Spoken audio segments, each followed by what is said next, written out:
tema del centro, el corazón de esta reunión, que es, como ya os comentábamos en la invitación, cómo ha afectado el coronavirus a nuestros proyectos.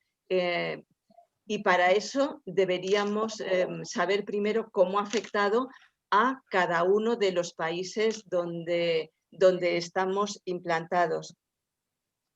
Como sabéis, la pandemia ha seguido patrones caprichosos, todavía no explicados. Y los estragos producidos en unos países y en otros nos resultan incomprensibles porque son como muy dispares. Y desde el primer momento que empezamos a sufrirlo aquí en Europa, nosotros empezamos a preguntarnos, y cuando esto llegue a Latinoamérica, a los países donde estamos trabajando, ¿cómo afectará a los proyectos? Tenemos que anticiparnos y de hecho así lo hicimos, pero vamos a centrarnos en cómo ha afectado hasta aquí, hasta donde sabemos, y a los proyectos en los que estamos, a los distintos países donde estamos.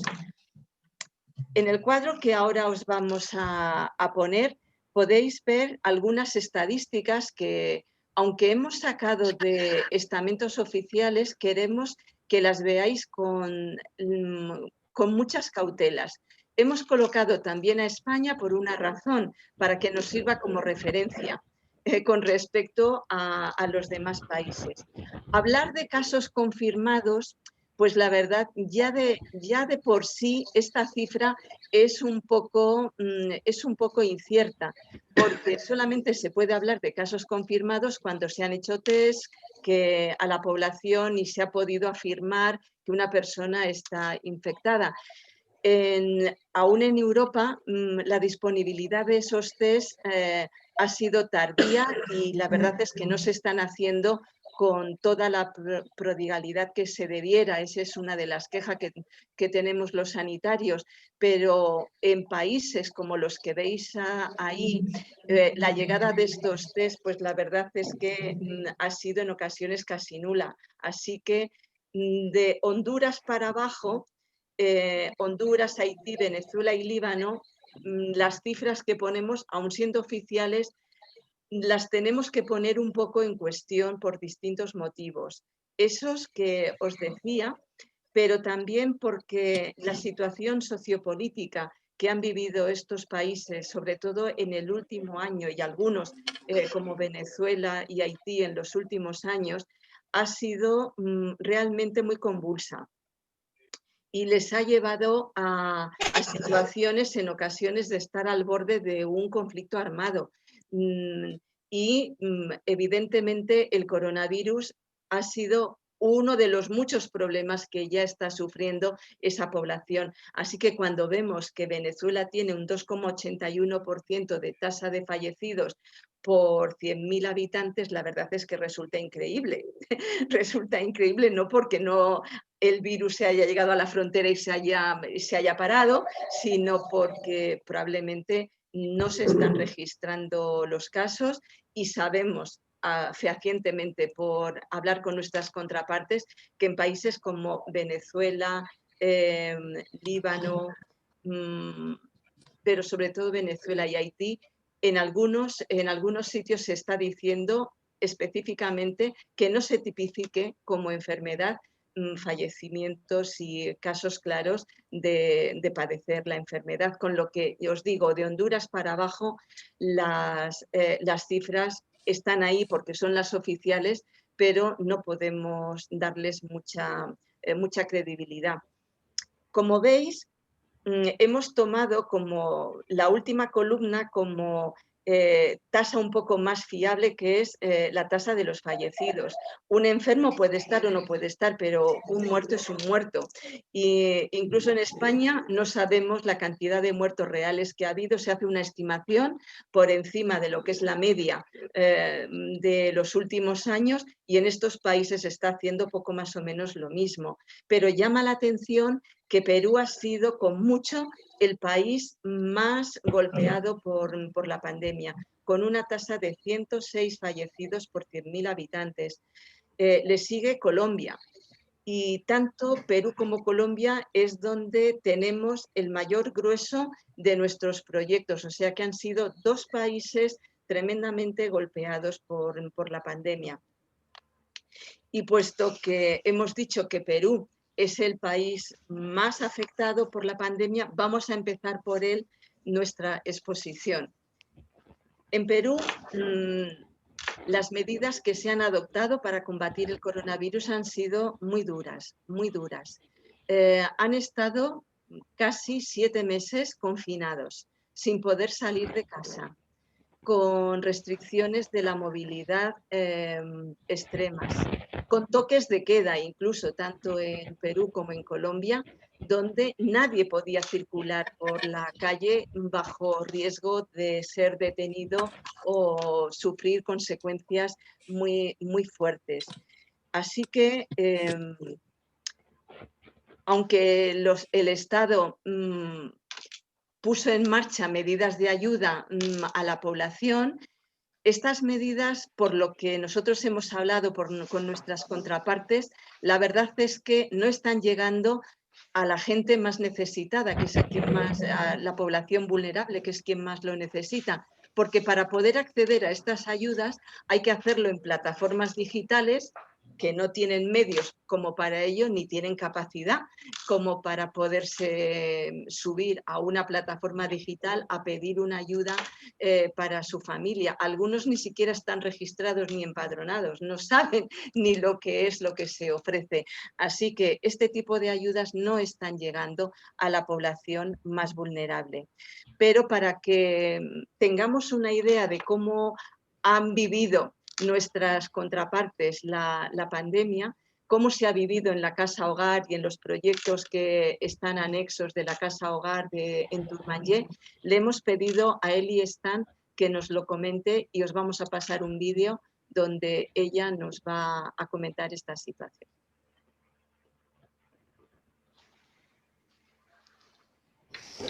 Querida Iglesia, muchas gracias por esta oportunidad, por animarme a mandar un vídeo que permita saludaros y también compartir algunos temas de oración. Muchísimas gracias primero que todo por vuestras oraciones, porque en este tiempo de pandemia, igual que en cualquier lugar del mundo, pues hemos tenido retos muy fuertes y hemos necesitado y también sentido más que nunca el respaldo del Señor y el apoyo en oración de todos vosotros. Muchas gracias. Acá en el Perú hemos tenido 200 días de aislamiento y los niños de las casas hogar, 12 que hemos tenido en este tiempo en las dos casas de varones y de mujeres, han estado 200 días encerrados sin salir.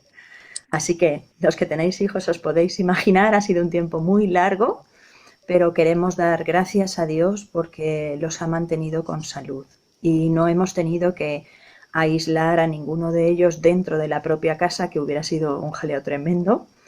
Y el Señor en eso nos ha guardado que los niños y niñas no se han enfermado de COVID en este tiempo. Pero sí hemos tenido que hacer educación virtual en casa, se llama Aprendo en Casa, y necesitan salir, necesitan relacionarse con otros y hacer todo dentro, pues ha aumentado la ansiedad, la tensión. Hemos tenido que contratar algunos personal extra para ayudar en los deberes, pero el Señor nos sigue ayudando. Aquí el curso escolar empieza en marzo y termina en diciembre, así que todo este año entero estamos en casa sin ir a clases y ahí estamos batallando con lo que manda cada profesor y con las tecnologías para tener acceso y todo eso. También queremos dar gracias que, aunque se han detenido los programas del trabajo en los pueblos de las montañas y también con los chicos que trabajan en calle, por las leyes, por el impedimento de visitas y por el aislamiento mismo, pues sí hemos podido compartir alimentos, una bolsa de alimentos con cada familia, más o menos cada mes o cada 6 semanas, con los niños apadrinados y con algunas familias en extrema pobreza que viven en los alrededores de Huaraz. Así que eso ha sido una buena oportunidad de mostrar ayuda práctica en una manera diferente cuando las actividades normales no estaban permitidas. Bueno, muchas gracias. Un abrazo para todos. Adiós.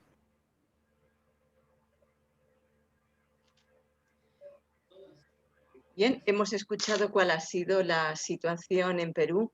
No muy diferente ha sido en Colombia. Allí también han estado confinados cerca de 7 meses, 6 meses y medio, algo así. Y de hecho, ahora solamente salen a días. Es decir, los días pares salen unos, los días impares salen otros. Eso es algo a lo que ellos ya están acostumbrados con los coches y demás, pero la situación permanece. Igual que en Perú os comentaba, también el Estado decidió que iba a dar ayuda práctica a la población, pero con los mismos inconvenientes hemos comprobado que tampoco está llegando a la gente más necesitada. Incluso en escuelas nuestras donde se ha ayudado a los padres a solicitar esas ayudas, que son personas realmente necesitadas, que las conocemos y sabemos su situación, se les ha denegado este tipo de ayuda. O sea que está habiendo tremendas dificultades como para que llegue realmente a la población más vulnerable. En Colombia trabajamos con 2 tipos de proyectos. Uno está centrado en escuelas, que como ya habéis visto han permanecido cerradas todo el año porque también en Colombia empiezan en marzo y acaban en diciembre. Así que todo el curso escolar han permanecido cerradas. Afortunadamente, en los últimos años, Alianza Solidaria invirtió poco a poco en ir dotando a las escuelas de ordenadores para que pudieran tener al menos una sala de sistema en la que educar a los niños en el manejo del mundo virtual, porque si no serían analfabetos digitales en el futuro, que es al que vamos. Y gracias a que había este pequeño grupo de ordenadores, el colegio ha tenido algún recurso como para poder reorientar su estrategia educativa. Pero el problema mayor lo hemos tenido con los niños, porque los niños no tienen este tipo de recursos.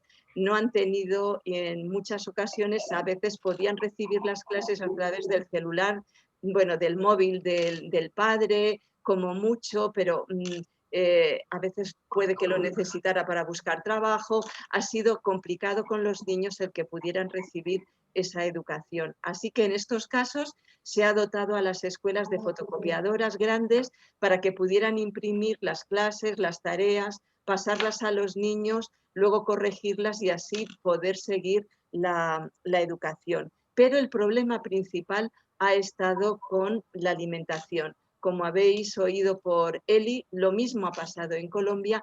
El problema mayor al que hemos tenido que hacer frente es la necesidad de alimentos en las familias de los niños que estábamos atendiendo. De todas formas, para que nos explique un poco cómo se ha vivido esta situación en Colombia, hemos invitado a Fanny Sabogal, que es la directora de Foneducar, nuestra contraparte, la que es la que coordina todo el trabajo con las escuelas en Colombia, para que nos explique cuál ha sido esta situación allí. Soy Fanny Sabogal, responsable del Proyecto Moisés en Colombia. También aquí hemos experimentado cambios drásticos debido a la pandemia del COVID-19. Por ejemplo, en los colegios el magisterio no estaba preparado para enseñar virtualmente, ni estaba experimentado en el manejo de las herramientas tecnológicas. Los padres de familia no estaban acostumbrados a tener a sus hijos las 24 horas del día en la casa. Todo esto llevó a grandes cambios y grandes desafíos. Los profesores tuvieron que, a marchas forzadas, capacitarse en el manejo de herramientas electrónicas, pero esto no era todo. La situación más grave fue la carencia de estas herramientas. Gracias a la colaboración de Alianza Solidaria, algunos colegios que tenían sus salas de sistemas pudieron ofrecer computadores a los profesores para que trabajaran desde casa. También hicieron cursos para poder experimentar cómo hacer salas virtuales con sus estudiantes. Pero todos no tenían las mismas posibilidades.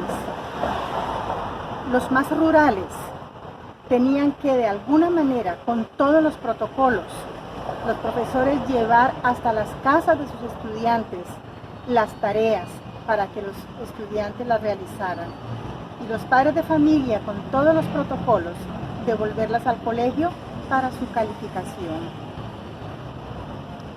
Otro de los grandes desafíos que se presentaron, porque los padres de familia, muchos quedaron sin trabajo y a otros les fue disminuido drásticamente su salario. Damos gracias a Dios por Alianza Solidaria, damos gracias a Dios por cada padrino. Muchas gracias. Mi nombre es Adriana Cortés y yo soy la persona encargada del programa de padrinamientos y ayuda humanitaria de Semilla. El primer fallo. No os disculpáis, ¿verdad? Os decía que en Colombia teníamos dos tipos de proyectos. El segundo es el de clubes infantiles. Allí estamos trabajando a través de otra organización que se llama Semilla de Trigo Colombia, apoyando clubes infantiles que trabajan con población en exclusión social, lo que serían las favelas, para que tengáis una idea, ¿cómo se dice? Barracas de los alrededores de las ciudades. Y se está trabajando con población en exclusión social, sobre todo con los niños, para animarles a que vayan a las escuelas, que hagan sus tareas, se les apoya ayudándoles en las tareas, se les enseña valores con la finalidad de que no acaben en manos de las bandas armadas, de la droga o de cosas peores que podrían surgir. Como podéis ver, este tipo de población es una población muy vulnerable. Los padres, cuando existen los dos, la mayoría suelen ser familias monoparentales, no tienen trabajos fijos, son trabajos eventuales, viven al día, es decir, hoy salen y lo que consiguen es lo que comen, no hay más. El confinamiento supuso el tenerse que quedar en casa, sin ahorros, sin poder comprar comida, sin nada, y una situación muy dramática. Entonces, en estos casos lo que se hizo fue aportarles cestas de comida. Cada cierto tiempo se les ha estado dando cesta de comida porque no podían salir a ganar el sustento y en casa no tenían nada, no disponían de nada. Así que se les ha apoyado con esto. Pero con los niños se ha estado trabajando también, y Adriana, que es la responsable de los clubes infantiles en Colombia, nos va a explicar qué han hecho con los niños. Mi nombre es Adriana, yo soy la persona encargada del programa de apadrinamientos y ayuda humanitaria de Semilla de Trigo Colombia. Actualmente todos nuestros clubes y escuelas deportivas están muy comprometidos en seguir en contacto con los niños, en continuar con ellos el programa de discipulado que se venía realizando, y todo a través de nuevas estrategias.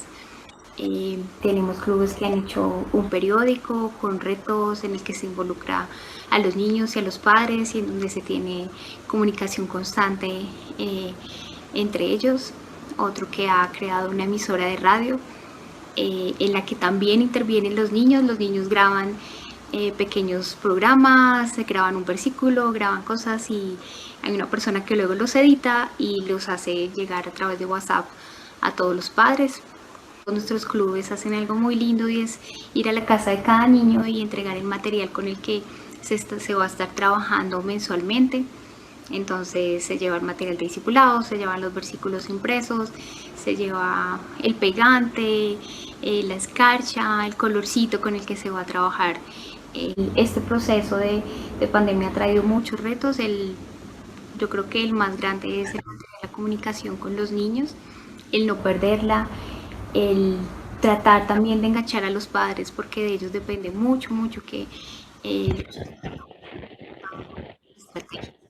embargo hemos podido ver que ha dado mucho fruto, que los padres están muy conectados, muy agradecidos. Lo que hemos orientado todo nuestro esfuerzo al discipulado y a garantizar la seguridad alimentaria de cada uno de nuestros niños. Y bueno, pues les damos las gracias a todos ustedes que hacen posible este trabajo.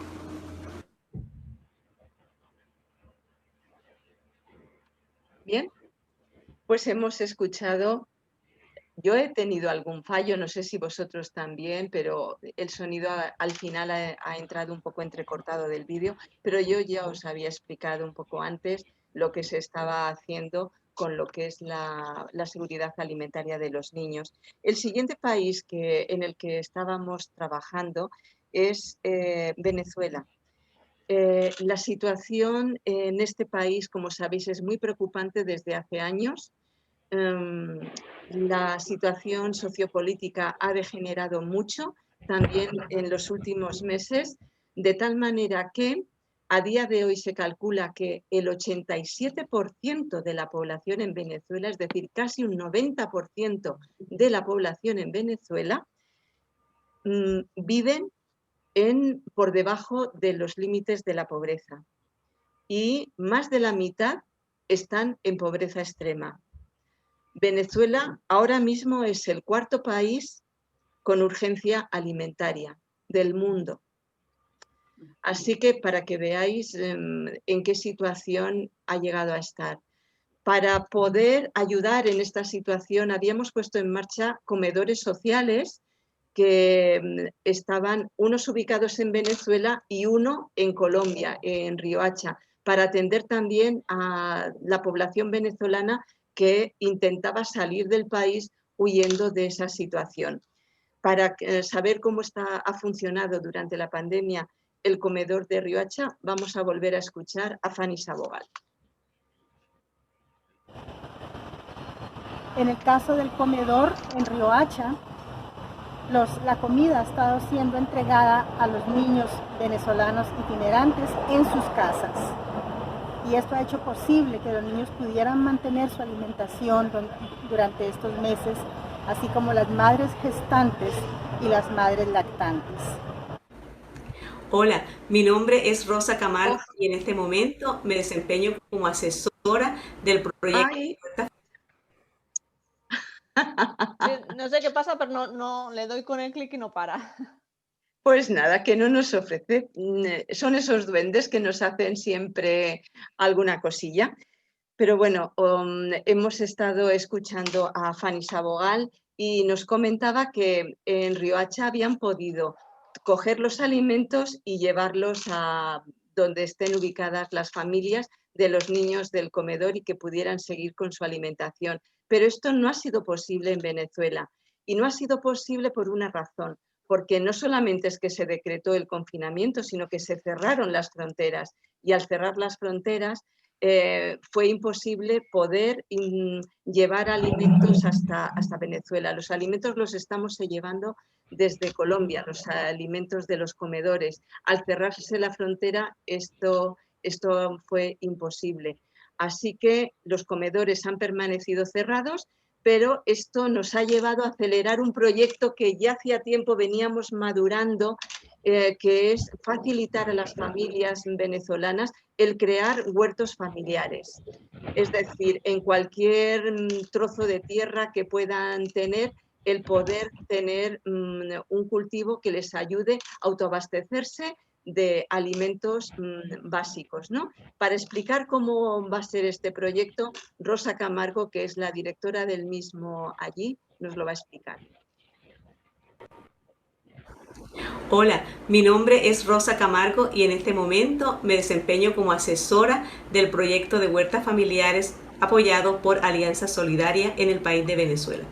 En Venezuela desde hace más de 5 años se vive una profunda crisis social y económica que ha llevado a que las familias enfrenten una grave necesidad de alimentación. Para muchas de las familias es imposible conseguir alimentos para 3 comidas al día. Por lo general están solamente recibiendo una comida al día o en el mejor de los casos 2. Naturalmente esto ha impactado en gran medida la vida de los niños, especialmente de esos niños que han nacido después del año 2015. Es una generación de niños que está creciendo sin los nutrientes esenciales para su desarrollo. En este momento hay miles de mujeres que están como cabeza de familia porque sus esposos han salido a trabajar en otros países, pero luego se ha cortado la comunicación con ellos y ahora se encuentran solas tratando de conseguir el alimento para los niños. Por esta razón, este proyecto viene a solucionar una grave necesidad, que es la necesidad de sobrevivir con los alimentos necesarios para un normal desarrollo en los niños. Con este proyecto buscamos que las familias puedan cultivar hortalizas y algunos granos que puedan suplementar la comida que están recibiendo los niños. Hay varios retos que debemos enfrentar.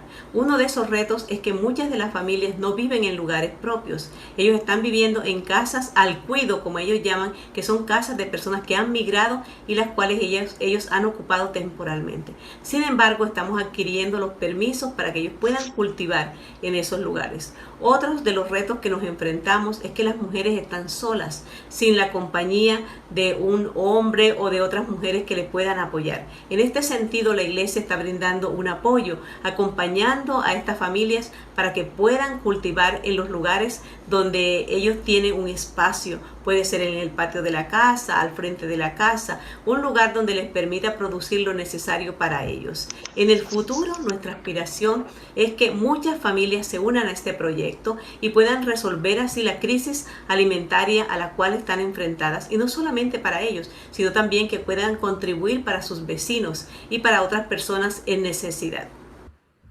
Ella es Iddihar, responsable de Together for the Family, contraparte de Alianza Solidaria.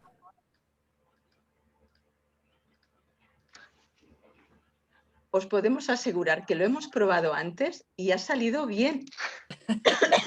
Así que no sé qué es lo que ha pasado ahora, pero bueno. El siguiente país que os queremos comentar es Líbano, porque este ha sido un fenómeno global y ha afectado a todo el mundo. En Líbano, concretamente, estamos trabajando en nuestro programa de refugiados. Y ha sido curioso porque en medio de la pandemia, estando en el confinamiento, Beirut sufrió una explosión de la que todos oísteis en su momento. Fue el 4 de agosto, y en medio de ello los propios refugiados, que son con los que estamos trabajando, se ofrecieron a ir con nuestra contraparte en ayuda de los que habían sufrido. Así que ellos se unieron al equipo para repartir alimentos, ayudar a reparar las casas que habían sido damnificadas, porque querían mostrar así su agradecimiento por lo que estaban recibiendo. Pero la situación en este país es muy delicada y ha ido empeorando en los últimos años. La pandemia, como os decía, es una carga más de las muchas que soporta ya este país. El 45% de la población libanesa vive ya bajo el umbral de la pobreza y un 22% está en pobreza extrema. El 80% de los trabajadores tienen trabajos inestables y precarios. Y lo más significativo es que en los últimos meses la moneda libanesa se ha depreciado a la mitad y se han cerrado los bancos. Esto, junto con todo lo demás, es lo que ha provocado que los alimentos básicos se hayan disparado de precio y que la población no puede adquirirlos, esté ahora entrando en pobreza de una forma acelerada, y está provocando revueltas sociales, la verdad, muy preocupantes, muy preocupantes. Y en los últimos meses el gobierno dimitió y han estado durante semanas sin gobierno el país, o sea, para que veáis hasta qué punto la situación es delicada en Líbano. Pues en Líbano estamos apoyando un programa de educación con los llamados niños invisibles.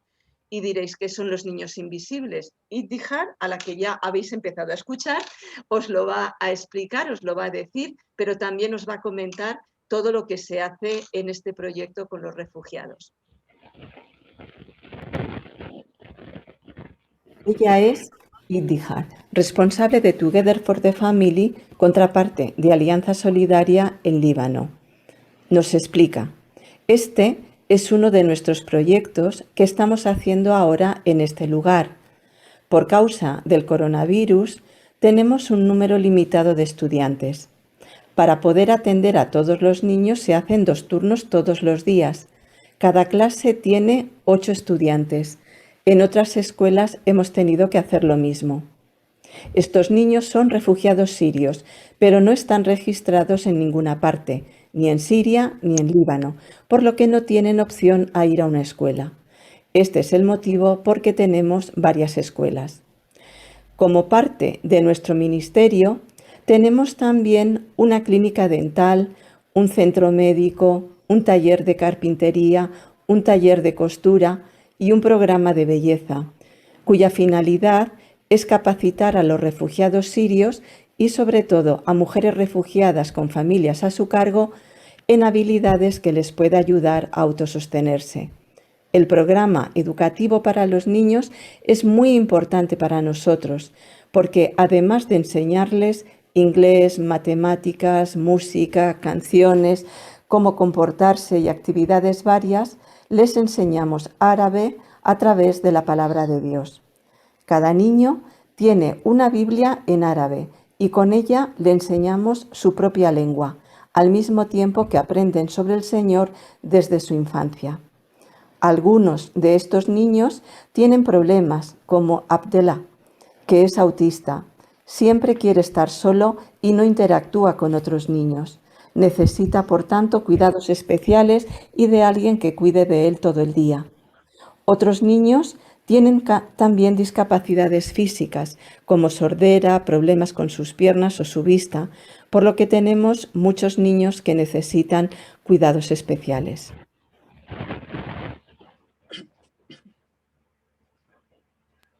Bien, no tenemos ningún vídeo respecto a Haití, no ha sido posible que nos enviaran nada, pero os voy a comentar cuál ha sido la situación en Haití. En Haití la situación ha sido también muy preocupante porque se cerró la frontera con la República Dominicana durante el confinamiento y es en la República Dominicana donde se compran la mayoría de los alimentos porque son más económicos que en Haití. Haití es el quinto país más pobre del mundo, con lo que no tiene recursos para nada.